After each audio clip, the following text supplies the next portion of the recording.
नमस्कार, मेरा नाम रंजय त्रिपाठी और प्रारब्ध के इस टेक्नोलॉजी और एंटरप्रेन्योरशिप सेक्शन में आप सबका स्वागत है। जैसा हम लोगों ने कहा था कि हम अलग अलग विषय पे बात करते हैं, उसमें हम लोग एक नई टेक्नोलॉजी और नए क्या देश में डेवलपमेंट हो रही हैं, तमाम चीज़ों पे अलग अलग सेक्शन पे बात करेंगे।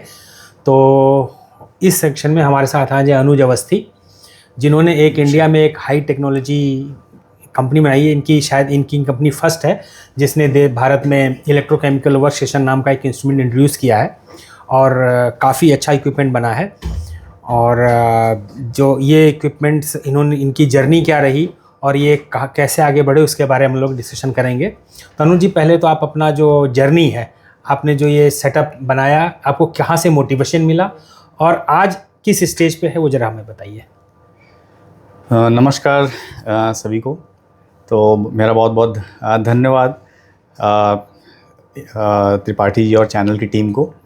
आप कंपनी का नाम भी अपने दर्शकों को बता सकते हैं? हाँ, तो मैं MTX लैब्स ग्रुप का फाउंडर हूँ और यहाँ पर निदेशक भी हूँ, डायरेक्टर हूँ।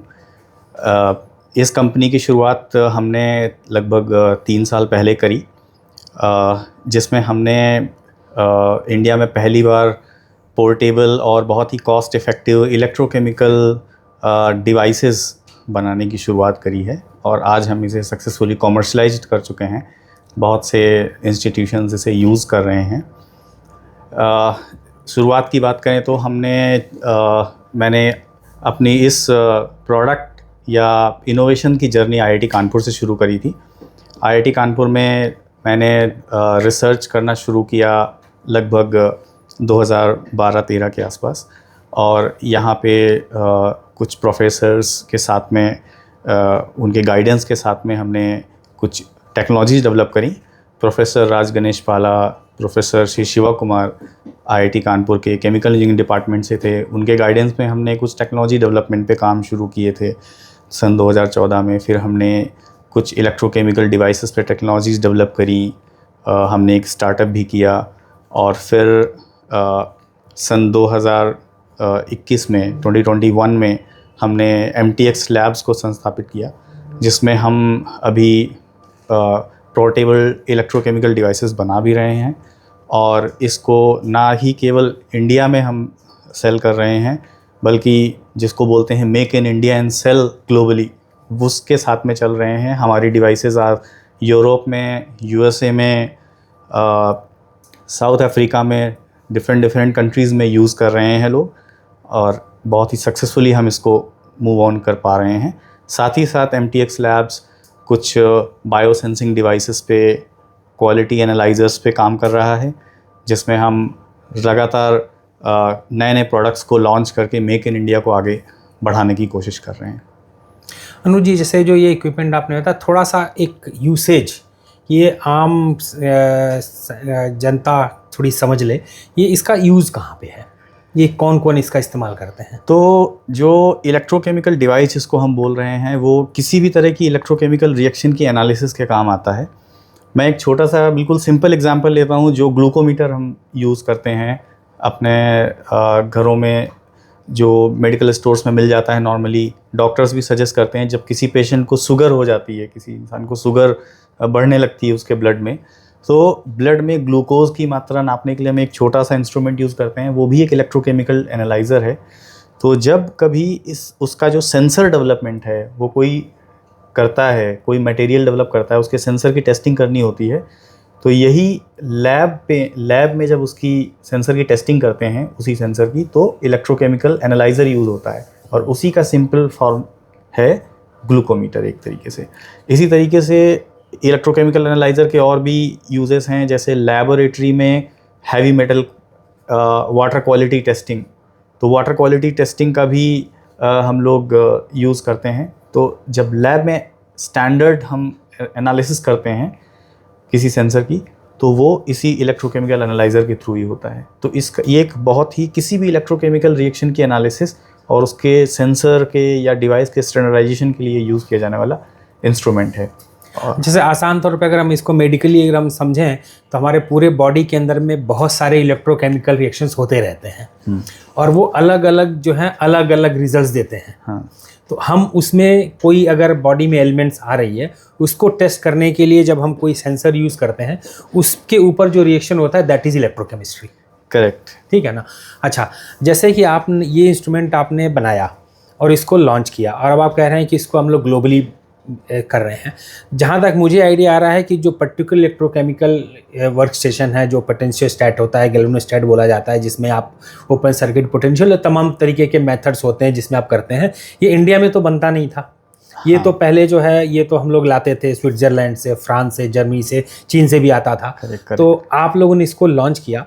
तो अभी जैसे हम लोग एक तो देश में काफ़ी देश से हुआ, और हम आप जैसा बता रहे हैं ये अमेरिका और यूरोप जैसे देशों में यहाँ से जा रहा है।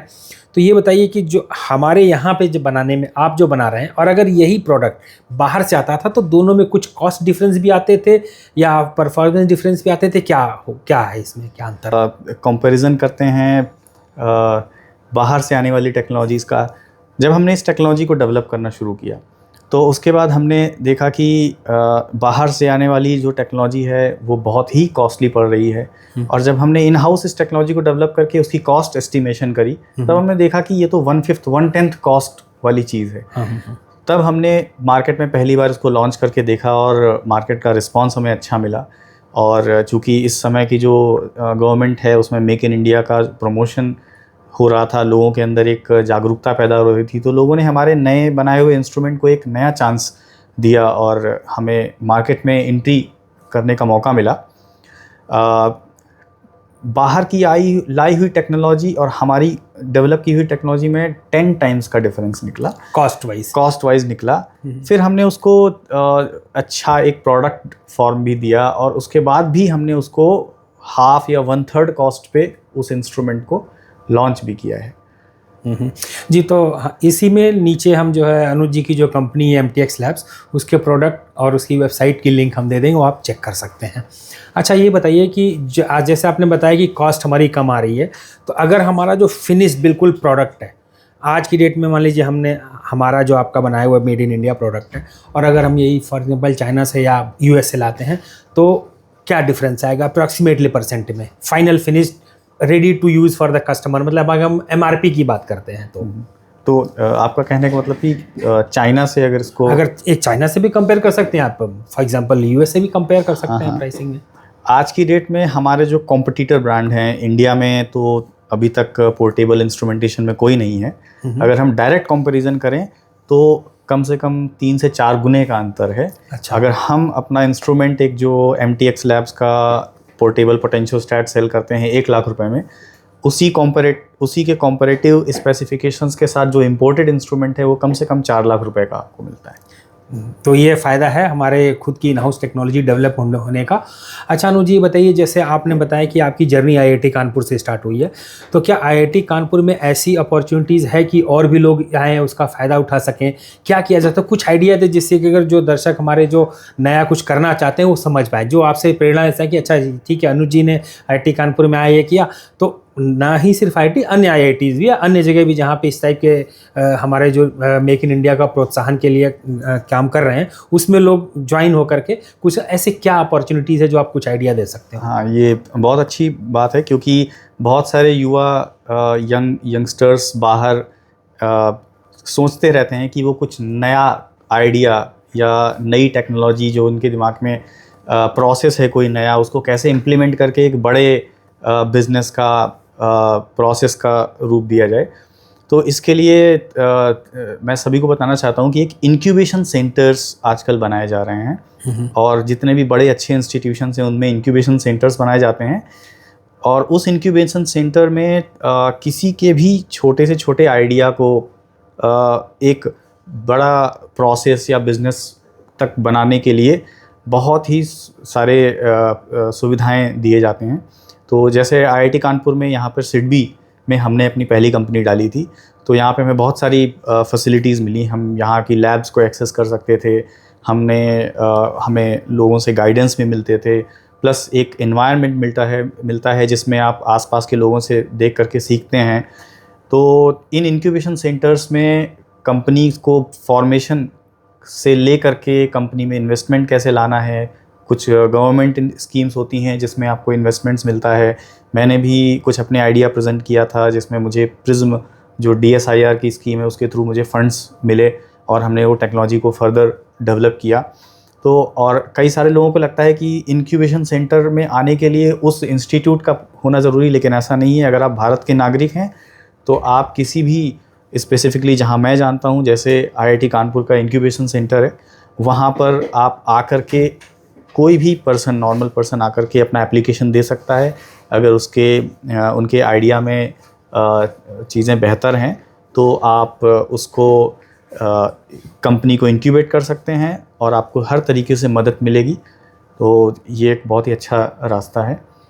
तो आपका कहने का मतलब है जैसे कि मान लीजिए कि कोई भी व्यक्ति जो अगर उसके माइंड में कोई आइडिया है वो उसको इम्प्लीमेंट करना चाहता है, उसके लिए they can approach IIT Kanpur for example, और वो अप्रोच करने के बाद में अपना आइडिया उनको प्रेजेंट कर सकता है। वो आइडिया अगर उनका अच्छा लगा तो पहले ही वो IIT के हैं या नहीं है, उनको इंक्यूबेशन सेंटर में एक जगह मिलेगी, उनको सारा का सारा रिसर्च से लेकर के सारी की सारी, हो सकता है सीडबी की तरफ से फंडिंग भी मिल सकती है और फंडिंग मिल करके उस आइडियाज़ को आगे बढ़ाएगा। तो ये जो चीज़ें हैं ये तो खैर हमें लगता है कि सबके लिए बहुत फ़ायदेमंद है।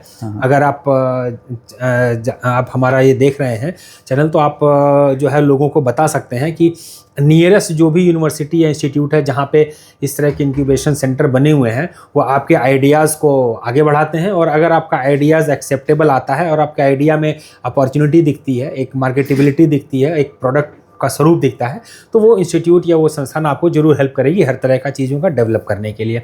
अच्छा अनु जी, जैसे हमारे यहाँ पे एक ये भी है कि लोगों का सपना रहता है कि हम पढ़ें लिखें, ग्रेजुएशन करें और उसके बाद एक सरकारी नौकरी पाएँ। ये हमारे मोस्टली नॉर्थ इंडिया में या हमारे यूपी या बिहार या इसे कह रहे बहुत बड़ा माइंडसेट है। तो आपको क्या लगता है कि जैसे चीज़ें तो लिमिट होती चली जा रही है, जनसंख्या बढ़ रही है, तो जब चीज़ें लिमिट हो रही हैं तो गवर्नमेंट की तरफ से जो गवर्नमेंट जॉब प्रोवाइडिंग का जो एक स्पेस होना चाहिए वो बढ़ नहीं रहा है, क्योंकि एक निश्चित टाइम पे रिटायर होगा, एक निश्चित ही डिपार्टमेंट उसमें ही काम करना है, तो वो श्रिंक होता चला जा रहा है। तो आप कुछ और बताना चाहेंगे कि कैसे जो है ये लोग उस तरफ सरकारी नौकरी के पीछे ना भागने की बजाय कैसे इधर, और इसकी जर्नी रियली में कैसे हो सकती है, कुछ अपने आइडिया से बताएं। वाकई में आज हमें इस डायरेक्शन में सोचने की ज़रूरत है। तो पहले मुझे भी लगता था कि कोई ना कोई नौकरी अगर नहीं मिली, चाहे वो प्राइवेट हो या फिर गवर्नमेंट जॉब हो, अगर हमें नौकरी नहीं मिलती है तो हम किसी भी तरीके का भविष्य को कैसे बना सकते हैं, लेकिन ऐसा ज़रूरी नहीं है। एक अप्रोच है कि आप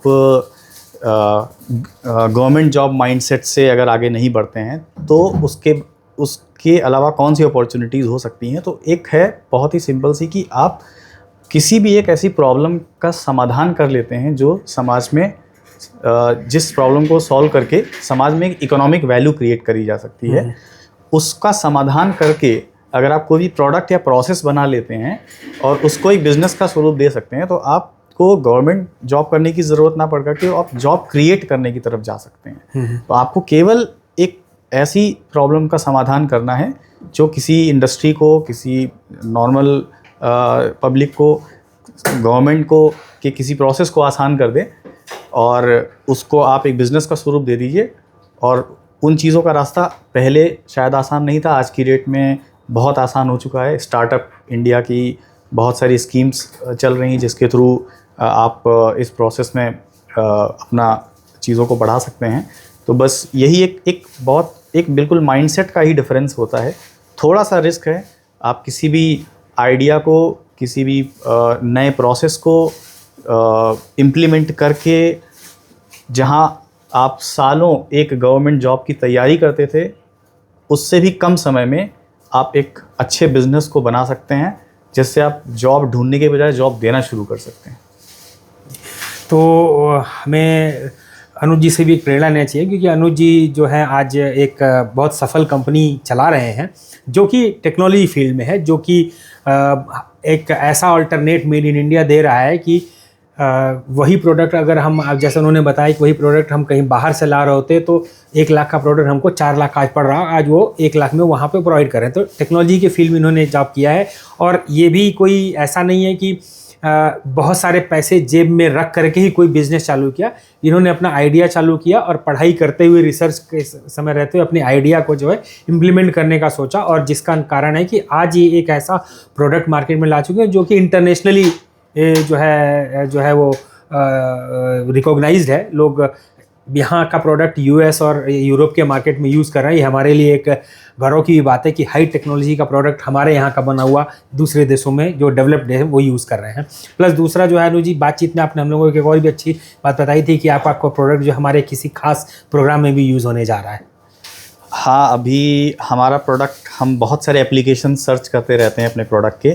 तो जैसे हम कोशिश कर रहे हैं कि वाटर क्वालिटी एनालिसिस में बहुत सारी सरकारी संस्थाओं को और प्राइवेट संस्थाओं को हेल्प मिल पाए, तो हम अपने प्रोडक्ट को अभी उस तरह के वाटर क्वालिटी एनालिसिस में यूज़ कर पाएँ। हम बहुत सारे साइंटिस्ट से डिस्कशंस कर रहे हैं। साइंटिस्ट हमारी टेक्नोलॉजी को यूज़ कर रहे हैं, हमारे इंस्ट्रूमेंट को यूज़ कर रहे हैं बैटरी एनालिसिस के लिए। इसी तरीके से हमारे कुछ कोलैबोरेशन शुरू हुआ है जहाँ पे हमारा खुद इन हाउस डेवलप्ड टेक्नोलॉजी है, उसको हम स्पेस में यूज़ करेंगे, कुछ स्पेस में टेस्टिंग्स, इलेक्ट्रोकेमिकल टेस्टिंग्स को लेकर के। तो जो हमारा जो आनु जी के बनाए हुए प्रोडक्ट हो, अब एक तरह से हम स्पेस में भी जाएगा, इंडिया का बना हुआ प्रोडक्ट। तो जाहिर सी बात है, अगर अब देखिए इसी को अगर एनालाइज किया जाए तो जो प्रोडक्ट अनुज जी 1 लाख रुपए में यहाँ पे बना रहे हैं इस IIT कानपुर कैंप से टेक्नोलॉजी डेवलप करके, वही प्रोडक्ट हम लगभग 4-4.5 लाख में बाहर से लाते तो हमारा स्पेस प्रोग्राम का उस पर्टिकुलर सेगमेंट हमारा 4 गुना बढ़ जाता दाम। तो इसी तरह से इसे ध्यान होगा कि जब हमारा स्पेस प्रोग्राम और जब चीज़ें होती हैं कैसे कॉस्टिंग होती है, इसी टाइप की बहुत सारे टेक्नोलॉजिकल कंपनियां हैं भारत में। लगभग बेंगलोर में, जहाँ तक मुझे याद है, बेंगलोर में इस समय अराउंड 600 से 700 कंपनियाँ ऐसी हैं छोटी छोटी जो हमारे इसरो के लिए प्रोडक्ट बनाती हैं मेड इन इंडिया, और वो सब उसमें इम्प्लीमेंट होता है, जिसकी वजह से हमारे स्पेस प्रोग्राम का कॉस्ट बहुत कम है। तो आगे एक चीज़ और मैं बताना चाहूँगा कि अगर मान लीजिए कि ऑलरेडी किसी की कोई कंपनी है फॉर एग्जांपल, और वो अपनी कंपनी को आगे बढ़ाना चाहता है और कुछ हेल्प आपके यहाँ पे, मतलब इस IIT कानपुर के इस सेंटर से कोई फ़ायदा लेना चाहता है या एसोसिएशन करना चाहता है, उसका भी कोई ऐसा इसमें कोई अपॉर्चुनिटी है? हाँ जी, बिल्कुल। अभी हमारा कंपनी जैसे MTX लैब्स का कॉर्पोरेट ऑफिस बेंगलोर में है, हमारा research and development office IIT Kanpur में है। तो IIT कानपुर में हमारा ऑफिस टेक्नो पार्क में है। एक हमारा टेक्नो पार्क एक IIT कानपुर का ऑर्गेनाइजेशन है जिसमें कोई भी कॉर्पोरेट कंपनी अपना रिसर्च एंड डेवलपमेंट ऑफिस रख सकती है, और टेक्नो पार्क के साथ में आप कोलैबोरेशन करके आपकी किसी भी टेक्नोलॉजी की research and development IIT Kanpur की फैसिलिटीज़ की हेल्प से बढ़ा सकते हैं। तो आप ओपन टेक्नो पार्क एक ऐसा चैनल है जिसमें कोई भी इंडस्ट्री कंपनी कोलैबोरेशन डायरेक्टली कर सकती है और IIT कानपुर की मदद ले सकती है, उसकी लैब्स की, उसकी सेंट्रल फैसिलिटीज़ की, अपने प्रोडक्ट की रिसर्च एंड डेवलपमेंट के लिए। और अदर देन दैट, अगर किसी को हमारी कंपनी के साथ में कुछ किसी भी तरह का कोलैबोरेशन करना है, वी आर ऑलवेज़ ओपन। हमारे साथ में अगर उनका कोई प्रोडक्ट रिफाइनमेंट हो सकता है, हमारी इलेक्ट्रोकेमिस्ट्री की एक्सपर्टाइज़ का यूज़ करके हम कई सारी इंडस्ट्रीज़ को वेलकम करते रहते हैं कि हमारी इलेक्ट्रोकेमिस्ट्री एक्सपर्टाइज़ का यूज़ करके आपकी कोई टेक्नोलॉजी या प्रोडक्ट बेहतर हो सकता है, तो हम ज़रूर उसके साथ में कोलैबोरेशन कर सकते हैं। मतलब कि अगर मान लीजिए कि कोई ऑलरेडी इस्टेब्लिश्ड कंपनी है और वो कंपनी अगर अपने यहाँ पे इलेक्ट्रोकेमिस्ट्री बेस्ड कोई भी अगर डेवलपमेंट चाहती है, इम्प्लीमेंटेशन चाहती है, they can contact MTX global, और उसके बाद में आप उनको वो इलेक्ट्रोकेमिस्ट्री से रिलेटेड जो भी डेवलपमेंट होगा उसमें आप उनको हेल्प कर सकेंगे, टेक्नोलॉजी ट्रांसफ़र से लेकर R&D से लेकर के सब चीज़ के बीच में। बिल्कुल। तो हम अभी आशा करता हूँ कि हमारी आज का ये डिस्कशन जो है अनुज जी के साथ में आपके फ़ायदेमंद रही होगी। अगर आपको कोई प्रश्न है, अगर आप हमारे से कुछ जानना चाहते हो, तो आप ज़रूर अपने कमेंट में लिखें।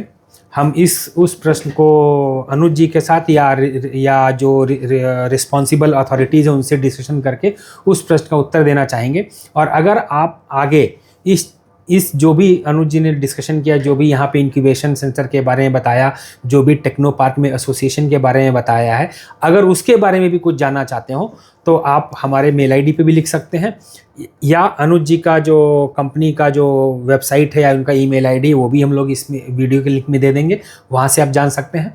और इसी तरह की तमाम और भी बहुत सारी जानकारियाँ, बहुत सारी इन्फॉर्मेशन, हम आज भारत में क्या टेक्नोलॉजी डेवलप हो रही है, भारत में क्या रिसर्च एंड डेवलपमेंट हो रहा है, उसका इम्प्लीमेंटेशन कहाँ से कहाँ तक हो रहा है। मैं जैसे इसी बिल्डिंग में घूम रहा था, अभी थोड़ी देर पहले आपसे आए हैं, तो हमने देखा कि एरोस्पेस की कई कंपनियाँ यहाँ पे हैं, जो कि तमाम अलग अलग चीज़ों पे, खैर आईआईटी कानपुर का तो एक अपना बहुत बड़ा एरोस्पेस इंजीनियरिंग डिपार्टमेंट ही है, तो एक तो काफ़ी इनका कोलेबोरेशन रहता ही है पूरे देश विदेश से, सब तमाम एरोस्पेस रिलेटेड रिसर्च से। तो मैंने कई एरोस्पेस रिलेटेड स्टार्टअप्स देखे हैं, कई फार्मा से रिलेटेड स्टार्टअप देखे हैं या कोलेबोरेशंस देखे हैं। तो इस तरह की इंफॉर्मेशन जो है वो हम लोग आपको ज़रूर प्रोवाइड कर सकते हैं, और ये आशा करते हैं ये जानकारी आप लोगों को अच्छा लगी। तो ये वीडियो आप लोग शेयर करें, लाइक करें और चैनल को सब्सक्राइब करें।